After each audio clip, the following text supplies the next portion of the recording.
What is up, wrestling fans? Welcome to episode number 373 of the Hot Tags of the Smark Out Moment Smack Talk podcast. I'm your host, as always, Tony Mango, and my co-host, as always, is Robert DeFelice. Hello, Tony. It is January 22nd. How are you on this fine... the day just broke, actually. Happy Tuesday, Tony. On this fine 22nd. I'm good enough. That's all that matters, right? I'm still alive. How are all you doing? Make sure you leave your comments below and tell us what you got in mind. And make sure that you also tell us what you think of the topics that we're going to be addressing here tonight, because we are going to be breaking down some of the hot tags, the rumors, the gossip, the bullshit, the scuttlebutt, whatever the hell we want to talk about that went down. And we were going into this with not a whole lot of ideas, and then we realized there were a lot more things that happened this week, and we just kind of forgot about them, which is strange. Maybe that's because we didn't do the Smack Talk on Wednesday, like we did that pre-recording. Maybe that kind of threw us off or something. I don't know. I would not be surprised. Yeah. When you get a routine, and then this whole routine's going to go out of the whack with the Worlds Collide tournament this week, but, we'll be back to somewhat normal next week. Next week, by the way, everybody, just at the start of this, mailbag. That's happening next week, so send in those questions. Anyway. All right. Before we get into that, let's just start going into the hot tags, and let's talk about something that we've kind of vaguely touched upon here and there when we've talked about All Elite Wrestling, and the possibility of different people jumping over and jumping ship, so to speak. We know that there's a little bit more rumor and speculation surrounding two different groups now. One of them being the Revival, which we've all talked about in the past as being like one of the main go-to people that we think are going to leave. And Mike and Maria Kanellis. With the Revival, they actually have more strict evidence to this with a trademark that the, I think it was Dash, had filed. It was Dash. For hashtag FTR, which stands for apparently a lot of different things. It's fuck the Revival, fire the Revival, fix the Revival. A lot of different variations there. So what happened was... In an interview somewhere along the line, Cody Rhodes said to somebody, "Fuck the Revival," because he just joined the Bullet Club, and he's like, "The Young Bucks are the best tag team." So they started doing this thing where they're just like, "Yeah, fuck the Revival," and then it became hashtag FTR, and now the Revival, in an ingenious move, trademarked hashtag FTR, and they're using it as forever the Revival. But the important thing is, hey, if they leave, they can use that tag team name. They could, and then we could even down the line get hashtag FTR versus hashtag DIY. At the very least, it's a good sign that they thought enough in advance to trademark it themselves rather than to let WWE do it. This is not a WWE-controlled thing, the hashtag FTR. They do have it on their trunks now. And they lost their tag team title match this week, which I had written up a thing ahead of time of like them winning the championship. I figured WWE might want them to win the titles and be like, hey guys, stick around. Look, you're champions now. Not the case. That still remains to be seen, though. Supposedly their contracts aren't up until 2020. And if WWE decides to, they could do what they did with Neville, which is just have him sit it out and not do a damn thing for, at this point, an entire year. Maybe even like if it's towards the end of 2020, it could be basically 2 years, essentially. And that would suck for them if that's the case, but who knows? They could always stick around, and it could always be blown out of proportion, or it could always be something that gets fixed over time. I'm thinking more than likely they still do leave, but, stranger things have happened.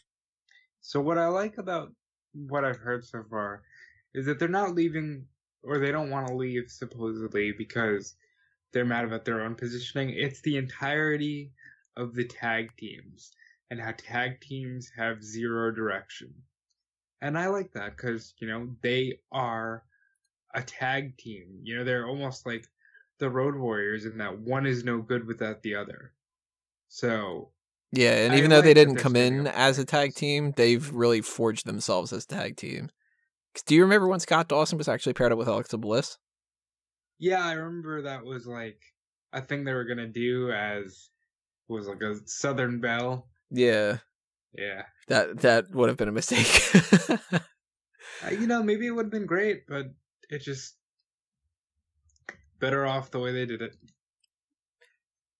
The other two, Mike and Maria Kanellis, that's a little bit dicier because Maria had tweeted something out saying there was a picture of Bennett when he was pre-WWE and then a picture of him recently and how he's lost weight and he's gotten more muscular and everything. And she was saying, how is this guy not on TV? Then they did a thing on 205 Live where they both came up to Drake Maverick and they said, it's been 5 weeks since I've been on TV. And the report had come out that both of them had requested their release. Then Maria said, no, I haven't. And I think it was Ryan Satin of PWS that was saying that he had reached out to them for a comment, and they said they weren't going to be commenting on it, so they ran with the story. So this is where some of this whole he said, she said type stuff comes into play, and you have to start to take everything with a grain of salt, because did that happen? Did he reach out, and did they say no comment? Did they say no comment because they just didn't want to deny it? Or did they say no comment because they can't deny it? Is this something that got lost in the shuffle and confusion, kind of took everything overboard? Is it that Maria didn't request her release, but Mike did? There's a lot of different variations to this.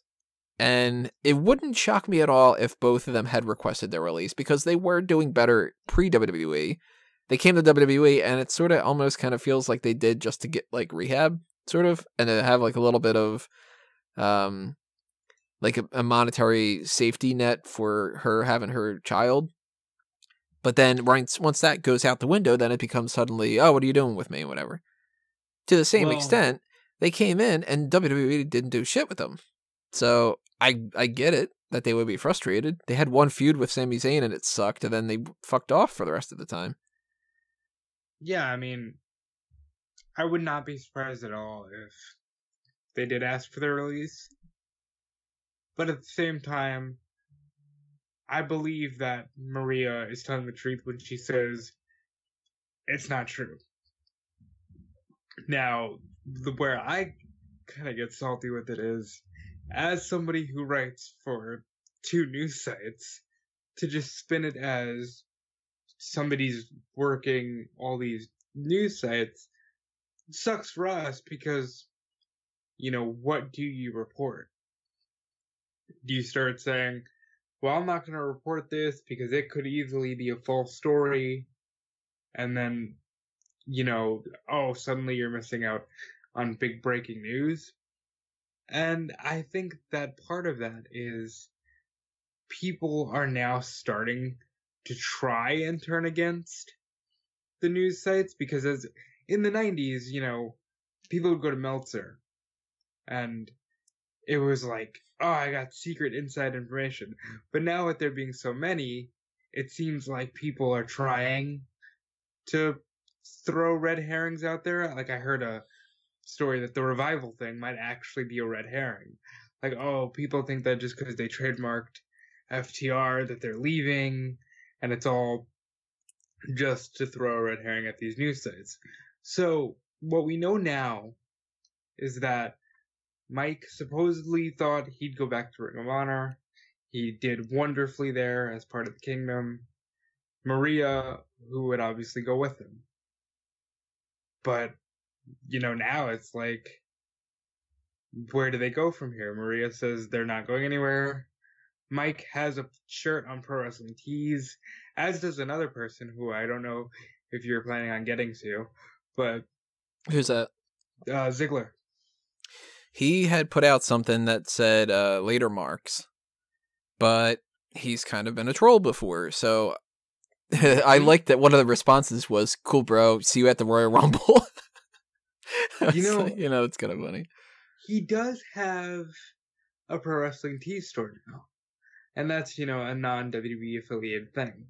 Granted, it's mostly for t-shirts where he's paired with his brother. But still, that's a new venture. And I don't know. Like, last year at this time, we were talking about Ziggler leaving. And then he showed up at the Royal Rumble after, literally dropping the U.S. title, and then he did nothing for the better part of the year. It's so up in the air with all three of them because Revival can't go anywhere. Mike and Maria, even though they have new merch, they shouldn't want to go anywhere because they can still be used, and they have that safety net for their daughter. And then Ziggler, is Ziggler a lifer with WWE? The report was that he turned down an offer to be a producer, that maybe they're done with him as an in-ring competitor, which I'm sure Callum would love, but that they want him to be a producer. And my thing is, maybe Ziggler didn't want to go to New Japan or test his skills in a lesser place like Ring of Honor, but what about AEW? Yeah. If I'm Ziggler, I'd go to AEW. Because depending on if he signed some kind of a contract with WWE that would be preventing him to do that, because he could have. I mean, rumor has it Kevin Owens signed a 5-year contract, so that he wouldn't be able to go at that point. But if I were Ziggler and if I only signed for another year or something and that's coming up, I would leave. Because I would think, hey, I want to get into acting, I want to do more stand-up comedy, I want to get into whatever kind of business things I want to do, whatever politics stuff that he's interested in. I think he's going to follow the Jericho methodology of, I've put up a good enough name and I want to get involved in a lot of other kind of things, so let me try myself on my own. And if I'm that confident in my abilities, I should be able to leave and WWE will take me back if I wanted them to. With the other ones, I don't really know because, well, with the Revival, I would leave too, because if I were them, I'd think at this point, WWE is not going to push me. All I'm going to do is stick around for a couple more years and then they're going to fire me. And then Mike and Maria, it all depends on Maria. If she wants to stick in WWE because she thinks she'll go into the Hall of Fame and she'll be like an ambassador role or something like that, they both have to stay. And then Mike is just going to be a jobber. But if they both think that they can do actual good stuff elsewhere, they both need to go to AEW too. You know, AEW changes the game. And I think really we're going to be does. seeing a lot more people just say, you know what? I don't need WWE right now. I can try my hand somewhere else. Yeah. But then AEW would have to be careful to not get into that TNA mindset of, oh, we got this 205 Live guy, let's push him to the moon. Yeah, they're going to have to look at people and actually say, you know what? We've got the Revival. They can be one of our top tag teams. We got Dolph Ziggler. He can be one of our top guys, but he can't be the top guy that we immediately give the championship to just because he's a guy who's coming in from WWE. That kind of thing. You know, they have to learn from the mistakes of TNA. That's for sure. Yeah. Let's go over to something about Hall of Fame. This is kind of one of those just like flub type things, I think, but there was something put out there about The Undertaker being a Hall of Famer. And of course, news outlets we were just talking about, they just, you know, run with whatever they can to kind of get like a flashy headline most of the time. Becomes all, is this a spoiler that The Undertaker's going to be in the Hall of Fame this year? Oh my God, somebody spoiled that he's the headliner of the Hall of Fame. And it's like, I think pretty surely that somebody just had a fuck up, you know? So, I don't know how much I want to say about this because I don't want to ruffle any feathers, but I saw this and ignored it. Initially, like when I first saw this early in the morning, I ignored it because I'm like, yeah, whoever made this graphic, because it was a graphic for the 1992 WWF Survivor Series coming to the network. And they just said, see Hall of Famers like The Undertaker, Ric Flair, and Shawn Michaels. Now, if I'm, you know, a casual fan who's their graphic designer or whatever, I'd call Undertaker a Hall of Famer too. Shit. I'd believe that he's in there, wouldn't you? I mean, he's not a Hall of Famer, so like they have to do their kind of research ahead of time, but he's such an obvious future Hall of Famer that at this point, his legend status makes it to where it's so easy to make that mistake. There's a lot of people that are like that people just sort of Like, it wouldn't shock me at all if somebody accidentally said that JBL was a Hall of Famer, and he's not in the Hall of Fame yet. You know? Like, there's been plenty of guys. Like Randy Savage, for a long time, was not a Hall of Famer. But they would routinely refer to him on WWE television as a Hall of Famer. Because it's just they'd lump them all together. They'd be like, lots of Hall of Famers have won this championship over the years, like Dusty Rhodes and Hulk Hogan and Ric Flair and Randy Savage. And it's like, oh, yep, he's not a Hall of Famer yet. So that's why I didn't think too much of it, because I'm like, yeah, that's an easy mistake to make. But to have to report it as possible spoilers for the Hall of Fame, like, I kind of felt cheeky about it, because I don't think it is a spoiler for this year. It could be. And if it is, God bless him. Like I said when I posted it on WrestleZone, he has earned an entire wing, if not much, much more.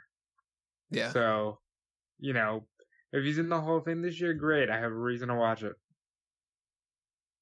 Now, let's talk about a couple things that revolve around the Royal Rumble Actually, you know what? Let's not go with that one yet. Let's go with some injury reports, so then we'll circle back around to the Royal Rumble. Akam of the Authors of Pain is out with a leg injury. The rumor has it he's not going to be back for at least 2 months, which puts him past Royal Rumble, which explains not only their absence, but the fact that nothing's going on with Razor, Poor guy. What do you do with a Razor if you don't have an Akam? Apparently, you put him into like 6-man tag matches on live events.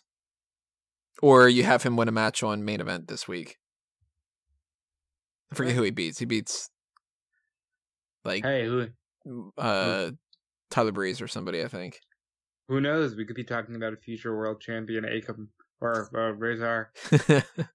Razor Ramon. Maybe he gets reback. There you go. I'd be down for it. Why not? There'd be a third Razor Ramon that we would have. This one's not an injury per se, but it's something that is going to start making it easier to kind of transition into some of the other talk, which is Lars Sullivan. This has been up in the air about this whole idea that he's had a panic attack before, and he was supposed to be having some kind of a match with John Cena at WrestleMania, and we've yet to see him.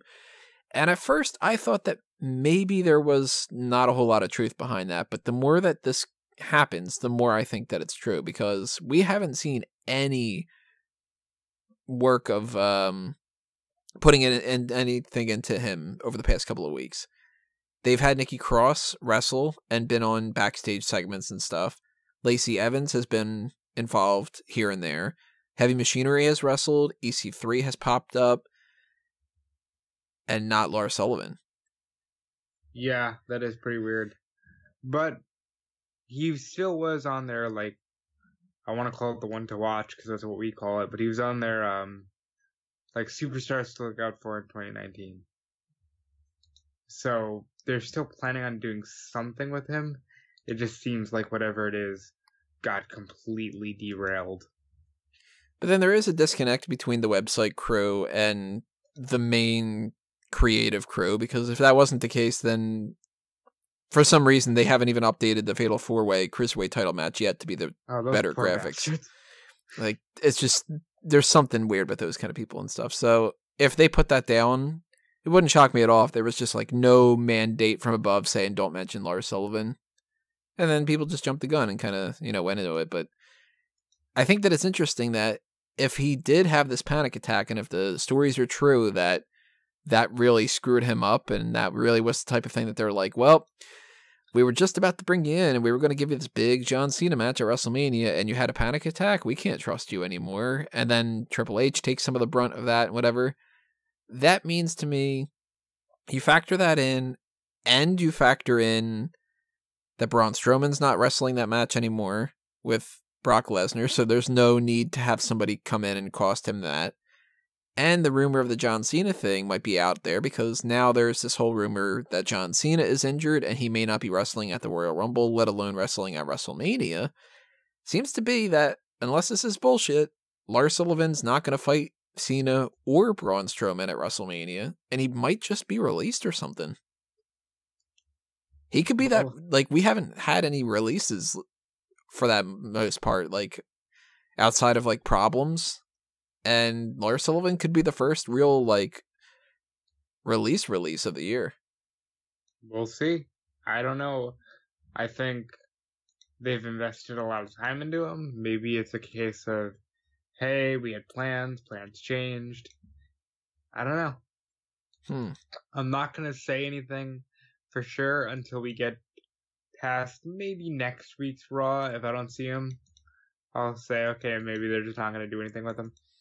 I think if he doesn't pop up in the Royal Rumble, he's not hanging around. Because this might also just be that they're hoping to kind of push him aside, make people forget about him, but then he comes in and he wrecks the place at the Royal Rumble. But I don't know. Right now, I have it down as I'm kind of counting him out of my plans. Now, the John Cena thing, I don't know how that's going to necessarily factor in, because they were promoting him as being a part of the Royal Rumble, and there's also news that this might just be complete BS, and that he might just be filming a movie and not necessarily want to do the Royal Rumble, which that's really stupid if that's the case. But if he is doing that from February 4th to April 1st, that kind of makes it hard for him to do a WrestleMania thing. And if the whole plan was him against Lars Sullivan and Lars Sullivan's quote-unquote shaky foundation, then maybe John Cena doesn't wrestle at WrestleMania either, you know? So, I'm trying not to give a long-winded thing here, but I really miss when, even though they wrestled until they were far too old, Hulk Hogan and Ric Flair were wrestlers through and through. I really hate that John Cena hasn't done anything significant in wrestling in like the last 4 to 5 years. It really kind of rubs me the wrong way, because now he's just hurting his legacy, I think. Because why book this guy in the match? We knew he was shooting the movie. He said he'd be shooting the movie at the end of January, and people thought, okay, that means no Royal Rumble. And then he comes out and announces himself for the Royal Rumble. I have to believe he's legitimately injured. Otherwise, why announce this dude for the match and then not give us John Cena? Unless that's just their attempt to get some more ticket sales. And they're just being assholes about that. Well, but then I would think you have to have The Rock or Batista in his place, wouldn't you? No, I think that they look at this as the Royal Rumble sells itself. People are going to go. As long as we make sure that we have a couple things going into it that people are interested in, we just need to sell the tickets and then they'll be fine. Because look at the way that they've booked a couple Royal Rumbles in the past. They're like, we don't need Daniel Bryan in here. Roman Reigns will do fine. It's the Royal Rumble. They love it. Like, remember, they're still not out of that whole mentality that they've been booking the past couple of years. Even though they keep talking about how that things are changing and all that, they clearly haven't. And I think that with Chase Field that they're worried about the ticket prices. And they might have just said, look, John, can you come in for like 1 week to lose to Finn Balor, put him over? We'll talk about how you're in the Royal Rumble. You're not going to do it, but then we can make this kind of fake injury thing. And then that way that explains it. And that way you're not getting blamed for it, you know? I don't know, man. It's shitty. I don't want to think about it like that, because just don't bring the guy back if you're not going to have him do what he set out to do. Right. At that point, have him do the match where he wants the title match, but don't announce him for the Royal Rumble. That way, when he loses the title match, people start speculating, well, is John Cena going to be in the Royal Rumble? And you're not promising it, you know? Right. Now, that also brings into the idea that there's a chance that John Cena fights Velveteen Dream at WrestleMania if the Lars Sullivan stuff doesn't work out. Because he has mentioned before about Velveteen Dream. Dream's mentioned before about John Cena. They've tweeted back and forth about each other and different things. So he could be the replacement. They could bring up Velveteen Dream and keep Lars Sullivan down in NXT if he's not ready for it, or, you know, whatever the case may be. And Velveteen Dream kind of got into the news a little bit on his own by tweeting out something. He said, I know my worth. The past year I've created a special atmosphere at NXT TakeOver. Until we can come to an agreement as to what my worth actually is, there won't be any appearances or performances from the Velveteen Dream or my likeness. Thank you. And I go straight to, he's working us. and that this is nothing. But what are you thinking about it? I think he's working us, and I originally just thought he was trolling all the AEW stuff. Like, he was just making fun of people going, yeah, I know my worth, I'm better. But, like, no, I think he's Royal Rumble bound because, correct me if I'm wrong, he doesn't have a match. At least as far as right now, he doesn't have a match. And there's a little bit of spoilers when it comes to, like, the NXT talk and all that. There's a part where he sort of kind of addresses that he wants to be in that North American title shot, too. But as far as I'm aware, they don't announce that it's a triple threat. It just stays Johnny Gargano versus Ricochet. And if he doesn't have that match, then, you know, that's even more of a reason to think that he might be in the Royal Rumble. But even if he does have the match, he's still good. Last year, we had Adam Cole. We had Andrade Cien Almas, who is no longer Andrade Cien Almas anymore. That's another little story. That's fucking stupid. Yeah, we'll talk about that in a second. But the Ember Moon was in the Royal Rumble last year, so just because they do wrestle at Phoenix doesn't mean that they necessarily won't wrestle the night after, you know? Now, does Adam have a match for Saturday? No, he doesn't. It's Kyle O'Reilly and Roderick Strong. That's depressing. Yeah, I think he's Royal Rumble bound because him, Cole, Gargano, and Ciampa are great, but one of them's got to go up, right? Like, one of them has seen their absolute zenith, and it's not going to be Cole. It's not going to be Gargano or Ciampa. I'd like to see whoever is going to do the best job right now. And who would that be in your mind? Right now, I think maybe, depending on the scenario, I think Aleister Black. I think Velveteen Dream could use a little bit more time. Actually, it's not so much that Velveteen Dream could use more time, it's WWE could use more time to fit themselves for Velveteen Dream. Well, we're going to find out this weekend. I think he definitely shows up in the Royal Rumble. I'd go as far as to say he might be 1 or 2 because that entrance needs time. Yeah, I didn't think that he would, but with this tweet, I'm starting to think that that's the case. Yeah. So, how stupid is the Andrade thing? Ah, man, it pisses me off because it's just, for anybody who doesn't know what we're talking about, on SmackDown, they made it a point to address on multiple occasions on his entrance, on Greg Hamilton saying his name, on the little Titantron thing, whatever like that. Andrade Cien Almas is no longer Andrade Cien Almas. He's just Andrade now. So in the vein of Elias Samson and Alexander Rusev and Antonio Cesaro and Big E Langston and who else did we lose here? Adrian Neville. Adrian Neville, yeah. Alexander Rusev.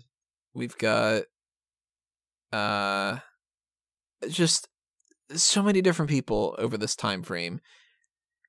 Apollo, not Cruz, but back to Cruz. Yeah, they did that for a temporary thing, which is really stupid. I'm surprised that they bothered to do this. I'm always surprised that they bothered to do this because it's stupid. And his theme music still says Andrade Cien Almas. And I just don't understand the philosophy behind it. Like, is this supposed to be a thing where people go, well, it's too hard to remember that name? Because if that's the case, you're a goddamn idiot. You know? Do we need to do that with everybody from now on? Like, is it like, well, it's really hard to refer to Shinsuke Nakamura as Shinsuke Nakamura, so now he needs to be Naka or something. I actually heard that when he was coming in, they were gonna drop the Shinsuke initially. It's just Nakamura. He was just gonna be Nakamura. That's so dumb. I hate that they do this. Andrade, like, the thing is, the only one I can forgive is, well, there's 2. Rusev and Cesaro. We're actually just better off. But I think Elias works better than Cesaro. Big E Langston to me, I don't understand why they got rid of Langston. He still could have been Big E Langston. I don't like the Andrade thing. If you wanted to keep him at one name, just call him Cien. Like, why Andrade? Like, what in your mind says that's the one? That's the name. Well, it's also just, why is this an issue right now? He's been on the roster long enough with the same name that he's made a name for himself as Andrade Cien Almas. And I can get that maybe they would want to drop the Cien. Maybe they want to give him a different nickname. But then he would be Andrade Almas. And it's just like, who... Well, not who, because it's Vince McMahon. But, like, why would Vince wake up on Tuesday morning and just be like, you know what? I don't want him to be Andrade Cien Almas anymore. Fuck it. He has to be Andrade now. It's just like, you're focused on that, but you can't figure out a better way to utilize all the other people on the roster and fix all these other problems. It's almost as if somebody said to me, hey, Tony, you're not getting a whole bunch of ad revenue on your Fanboys Anonymous review point things. How do you get a better result for that? And I go, I know. I'm going to change the hue of the yellow in the All Talk Show logo. And then somebody's like, you haven't uploaded any All Talk Show stuff since 2015. And I'll be like, yep, well, that's what I want to fucking do. Like, I'm pretty sure. You're just going to say, you know what? I'm changing the name to Fanonymous. Yeah, well, you know, maybe that would work. I don't know. But it's just this stupid, like, superfluous thing. And it makes me so furious about this because it's kind of like, I thought we were past this. And I just can't wait until Vince stops doing this. Because it can't be Triple H that's signing off on these things. No, just like, and maybe I'm too much of a sheep for Triple H, and I can admit that, but I can't believe that Triple H wouldn't use the Revival the way he used them successfully in NXT, or I can't believe he wouldn't use even a guy like Bo Dallas the same way he used him in NXT. Like, Triple H knows what to do with these people. That's why Cesaro became a star. That's why Rusev became a star. That's why Andrade became a star. You know? And for some reason, it just doesn't hit the same way. Andrade is stupid. It's pisses me off. See, I feel like it's Vince, if anything, being like, now it's my thing. Because I took away that Cien Almas. As if it's like he didn't already own the trademark to Andrade Cien Almas, you know? Not even that, but like, and again, just in my mind, I think Vince likes to utilize NXT people who weren't crazy successful in NXT. You know, I think that's part of the reason why everybody who just got called up never won a title in NXT. I think like that's part it's almost like a rivalry with Triple H even. Yeah, like if you look at, and I know Callum in the past has said, well, it's because he likes attractive blonde women. Yeah, but if you look at the three people from NXT that have been crazy successful in the main roster, Alexa, Elias, and Carmella. Well, Charlotte. People. Well, yeah, Charlotte is the exception, not the rule. But Charlotte, that's the thing, yeah. Yeah, like Charlotte. If Randy Orton would have came up in NXT, Randy Orton would have still gone somewhere. Yeah. You know, like if you look at everybody else, Big E struggled for a long time. Bo Dallas never found his footing. Neville never found his footing. Tyler Breeze. Ty Dillinger. Ty Dillinger. Sanity. The Ascension. The Authors of Pain to a certain extent. Yes. Not to a certain extent, but very much the Authors of Pain. And I think, you know, Vince sees Alexa Bliss, who was just a manager, and he's like, I'm going to make her a star, and now she's ours. Haha. It's just so stupid because now I'm looking at the roster and I'm sitting there going, all right, well, who are they going to fuck up next? Is it going to be... And they didn't do this in the past, too. Like, can you imagine if they would have just had, like, well, we can't have Jake the Snake Roberts anymore, so he's just going to be Roberts.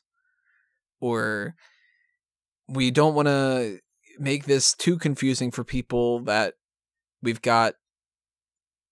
I don't know, go with, like... Razor Ramon. Oh, let's just have him be Razor. And I'm looking at the roster and I'm thinking there's so many people that I could see them doing this with too. I could see them changing Baron Corbin to just be Corbin. That wouldn't shock me. It wouldn't shock me at all to go with Lashley. Baron for a while? Because he was Constable. Constable Corbin, but I could see them doing it with Braun Strowman and just having him be Strowman. Or just have him be Braun, more than likely. It wouldn't shock me at all if they did that with Drew McIntyre. They did it with Harper and Rowan to an extent. Yeah, Harper and Rowan, they did. It wouldn't shock me with Drew McIntyre if they just had him be McIntyre. But why? Exactly. There's no reason why. Conor O'Brien used to be Conor O'Brien, now he's Conor. Yeah. Rick Victor. It's just Victor. Otis Dozovic. You think he's going to just be Dozovic at some point? Oh, wait, no, Dozovic, because he's Dozovic. Even though we got clarification, it's Dijakovic, not Vich. So that's even more fucking confusing, but it's just stupid. Oh, Tamina Snuka. She used to be Tamina Snuka, now she's just Tamina. Well, did they go back to her just being Tamina? Yeah, it's just I'm Tamina. Very confused about that. And Natalia Neidhart. That's another one that they did. Because it's not like they don't refer to her as Neidhart all the time, right? No, they never mention her father. Meanwhile, Kane and Undertaker never had a last name. Maybe that's why their success is. Kane Bearer. You never hear him. Kane Bearer. Sheamus O'Shaughnessy. There was another one that they used to do. You know what? But that's for the better. Did Naomi ever have a second name? I don't think she did. Knight. Naomi Knight? Yeah, you're right.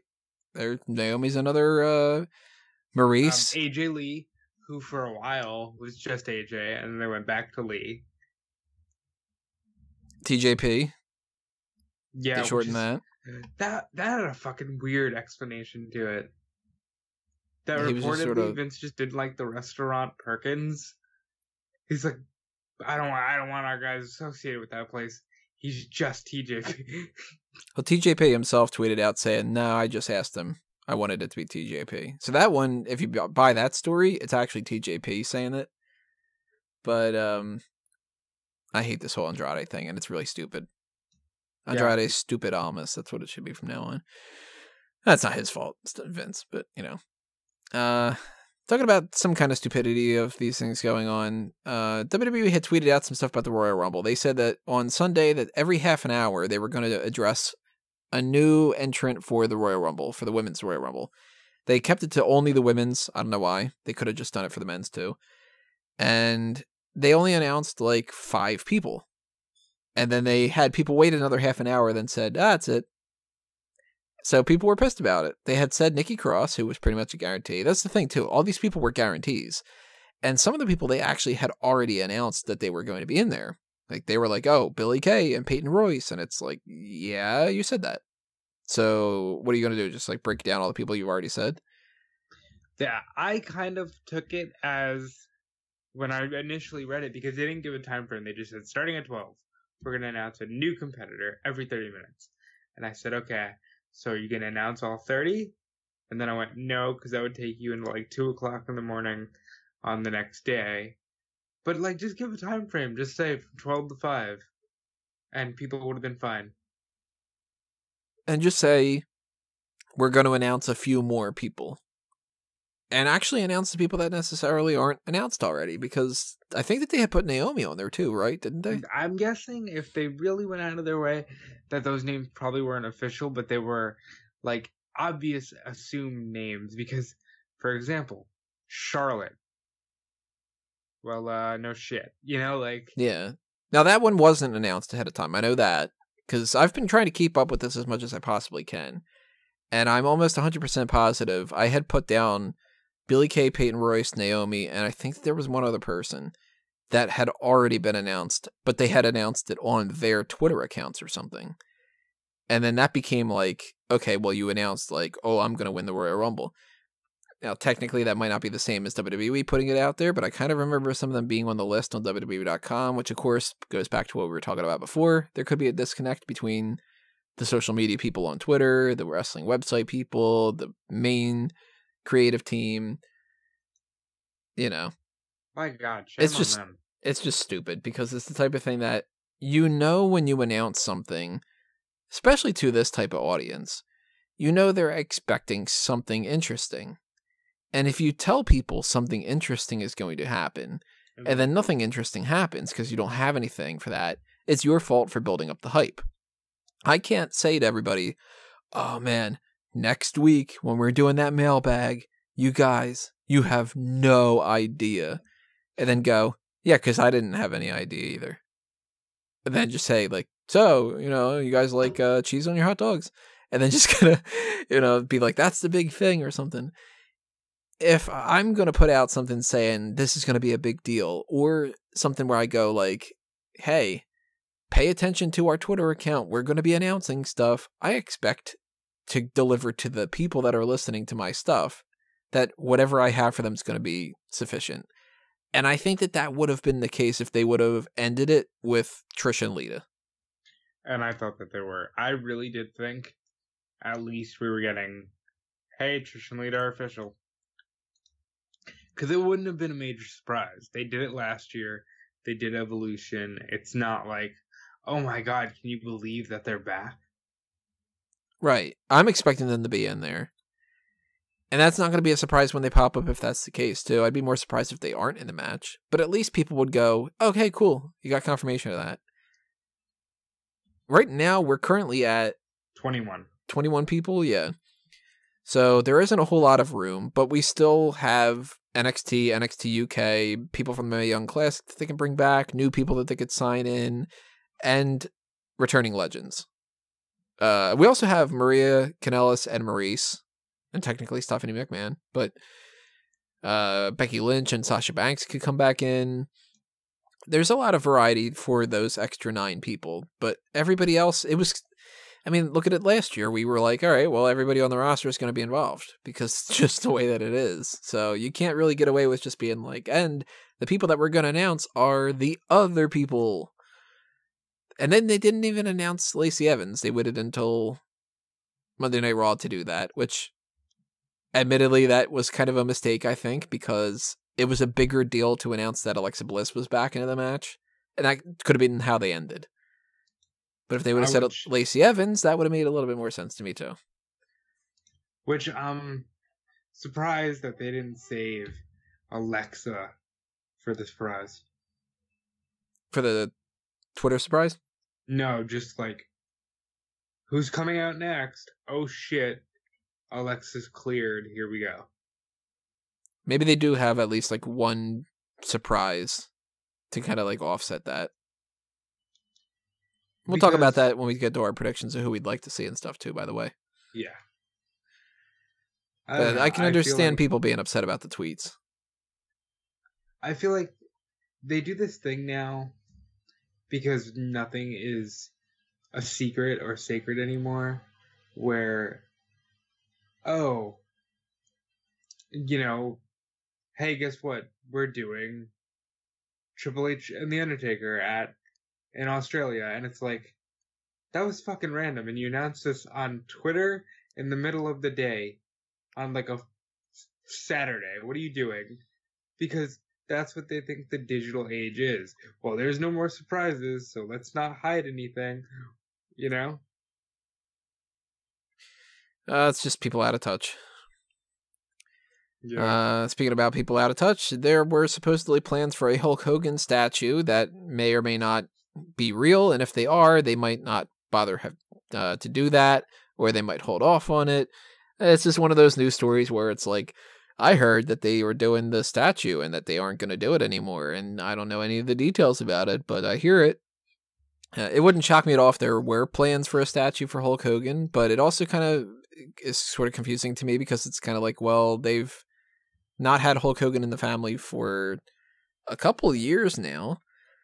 And if that's the case, then when did they start having this plan and why did it take all this long for this to happen, Yeah, I think that the Hulk Hogan statue is made. I think it's been made. I think that it's almost a given in my eyes that it's a made statue. And whether or not they do it, it's all because Hulk Hogan said some really take your vitamins and say your prayer type things, and people are gonna hold him to that. And yeah, I think if the statue is made, it's just gonna sit in Hulk Hogan's house. You know? I think it'll sit in the warehouse. No, it's sitting in Hulk Hogan's house. And these reports had said that they made a Fabulous Moolah statue that they were going to unveil at WrestleMania. Oh no, that was made. Didn't they have they had the graphic of it. Yeah. Like the little, 3D vector render of the Fabulous Moolah statue, which isn't made because it's the fallopian tubes free-for-all. I wonder if they're bringing that back. To be very honest, I do not think that they are planning anything out when it comes to those battle royals until at least the end of February. It would not shock me at all if we go into the end of March and they still don't have a plan of who is going to win those matches, let alone who's going to compete in it. But we do know that they're more than likely going to do that. And we know it's going to be like Dana Brooke's going to be in it, and Alicia Fox is going to be in it, and all these people that aren't going to get bigger deals. And it wouldn't shock me at all if Alexa Bliss wins that. Just putting that out there already. So the Bella Twins did an interview, and they spoke about the Women's Tag Team Championships. Now, if it's not Trish and Lita at WrestleMania against whoever the champions are, it's got to be them, right? I would assume so, yeah. It'll be really stupid if it ends up being that the Bella Twins come into the Elimination Chamber and win, and then it's Bella Twins against Trish and Lita. Well, never mind that. I do not like the idea of the Bella Twins inside the Elimination Chamber. I'm fine with them getting a shot at and even possibly winning the Women's Tag Team Championships, but I don't want them in that chamber match. I say hold them off until SummerSlam. Have them fight for the tag titles at SummerSlam instead. Do you think they should win? Yeah. Okay, no, because I've gotten many varied responses, and I just wanted yours, because I do think that they should be the Women's Tag Team Champions, and I would go as far as to say that their era was an era that needed Women's Tag Team Championships more than this era, because their era was all about the buddy system, where everybody had like a partner, and I'm surprised that we're just getting here now. I could see a lot of things happening with that, but I don't know. We'll cross that bridge when we get there. Yep. So I have one more hot tag that is down here, which is the Edge and Christian show that totally reeks of awesomeness. Game of Jabrones was the name of the episode, which is a Game of Thrones thing. And I had talked about before that I like Kill Bill, and I actually never ended up watching Kill Bill again. I mentioned that week that I was like, pretty interested in rewatching it. I had other shit to do. Like, it's taken me a while to get through Punisher season 2. I'm going to record my review point of that after this and stuff, but that made me like the Kill Bill one. I'm not a Game of Thrones fan. Never seen a single episode. So all the Game of Thrones stuff on this episode just didn't do it for me. I didn't even smirk. Yeah, and I told you before we started, I didn't get the chance to watch the episode, but had I watched, I am also like you in that I've never seen a single episode of Game of Thrones. So it would have been lost on me as well. I know that's blasphemy for some people because everybody nerds. loves that, but yeah. Sword and sandal stuff is not my thing. When you get into dragons, I don't care about dragons. When you get into, like the honor system of the Viking, no, don't care. Yeah, not my thing. There weren't really any other parts of this episode that stood out to me. There was a section where Sami Zayn and Kevin Owens were making fun of the podcast side of things, and that wasn't really all that funny. To me, at least. Of course, some people may love it. There was a part where they did the Chump Stain challenge. I liked that. I usually like that. That's usually my favorite part. And they were doing like an emoji guess game. So they had like, for instance, it was like a kissy face, like lipstick kind of thing, and a pair of, like a bar of chocolate. So it was like sexual chocolate. It was like, Okay. I enjoyed that part.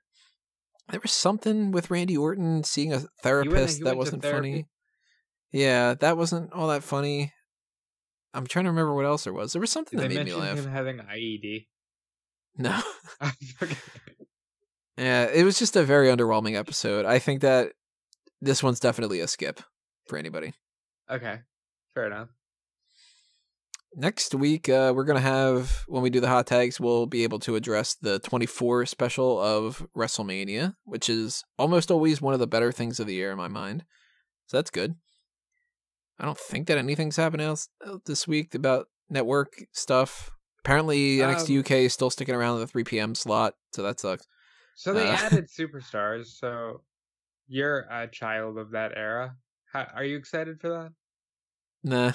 I might watch a couple episodes, but yeah, I'm still behind on Young Justice. I'm still the one that's on the DC universe. Yes, that is where I'm watching it legally. Well, Tony, of course. I mean, I have helped you watch this. But yeah, the superstar stuff, kind of neat. I might check out an episode or two. I can't believe it's taken them 5 years to put their A brand show from their most successful era onto the network. That's WWE for you. But maybe they'll change the name of it to just Super, because it's when things are too long, you have to shorten it. You know. Well, no. Here's the reality. The reason they're starting with April of '92, because beforehand, when it was called the Superstars of Wrestling, that name is marred in some legal stuff. So they have not cleared that up, and they have not put that on the network. So stupid. Anyway, that's it for what I have. Anything else you got? I do not believe so. I'm just gonna do a quick check of like PW Insider and stuff like that. As far as I'm aware, there wasn't any other big stories, but then again, who knows? Might have been like totally missing something. At the very least, from like the indie side of things, I'm sure some people are like, "What? You're not covering that this person won the title at Major League Wrestling?" Or it's like, nope, no idea. Yeah, it looks like we're all good. Alrighty, everybody. Then that means we're wrapping up here. So drop your comments below and tell us what you thought about these different topics. Make sure that you send in those mailbag questions for next week. Make sure you also subscribe to the YouTube channel and ring that bell for the notifications, because the things that are going to be coming up next are all pay-per-view related. You got the pay-per-view point predictions for NXT TakeOver Phoenix, the pay-per-view predictions for Royal Rumble, the post-show for both of those. Oh, we do have some... I don't mean to like cut you off there, but Wrestling Inc. exclusive news on former NJPW and Impact stars starting at the Performance Center soon. Trevor Lee, who actually openly announced that he was going to WWE. Sam Shaw, who will be starting in February. Samuel Shaw. Rachel Ellering and Karen Q. All right. That took them long enough. So there's ACH. He's all right. Ugh. That's his name. Canadian Tag Team 3.0. Scott Parker and Shane Matthews. Never heard of them. And then there's Jonah Rock. Never heard Sexton, and never heard. Nick Camarado, who... Nick Camarado? Yeah. Nick Camarado is an OTW dude. I've been around this guy tons of times. I was going to say, he's a Jersey guy. He's a former Monster Factory champion. Nick Camarado is somebody that I have recorded many promos for. I've told him what to say during promos. If anybody's interested, oldtimewrestling.net, you can check out some old Nick Camarado stuff. Now then, Tony, are you going to the Performance Center? Well, let's just put it this way. I am going to start tweeting out that I know my worth, and... The funny thing to me is that they would totally change your name to, like, you're going to be Anthony Orange. Right, just so we could own it. Tony Kiwi. A little bit of insight for Nick Camarado. When Jerry Briscoe came to Talent Scout, he had a conversation with Nick and a couple other people, but with Nick in particular, he was like, lose a little bit more weight and focus on the fundamentals. And then we'll maybe be talking to you. God, that's such a Jerry Briscoe thing to say. Yep. So, wow, that's really surprising. Nick actually was dating a friend of mine for a couple of years. So there you go. Because he's just in this area. So, hey, I'll have to shoot Nick a message and be like, yo, what's up, dude? You still mad at when you can't cut the promos? You still gonna kick some chairs? Oh, I'm burying this guy already. There's your thumbnail, Tony. You know somebody who's getting signed to the Performance Center. Oh my god, I should use some of the old footage I have. I don't want to be mean. Yeah. Anyway, wrapping up here. Hit that subscribe button and pay attention to those other things that we got coming your way. We also have, of course, the Facebook and Twitter accounts at SmarkOutMoment for you to follow. There is the Patreon account for SmarkOutMoment. We also have one for Fanboys Anonymous. So take advantage of those tiers, throw a buck our way, whatever the case may be. We have the TeePublic and Redbubble shops for you to pick up some merchandise. I mentioned fanboysanonymous.com. I already have up my review of Glass on that, and I will be posting my review of Season 2 of Punisher. Whatever else is happening. Superman up there? I've got Reign of Superman, yep. And Oscar stuff is coming out pretty soon, the nominations and stuff, so you'll be seeing predictions and some different things posted on that site, fanboysanonymous.com.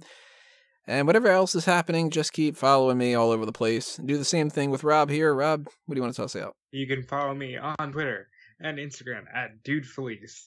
You can check out WrestleZone.com for your daily wrestling news.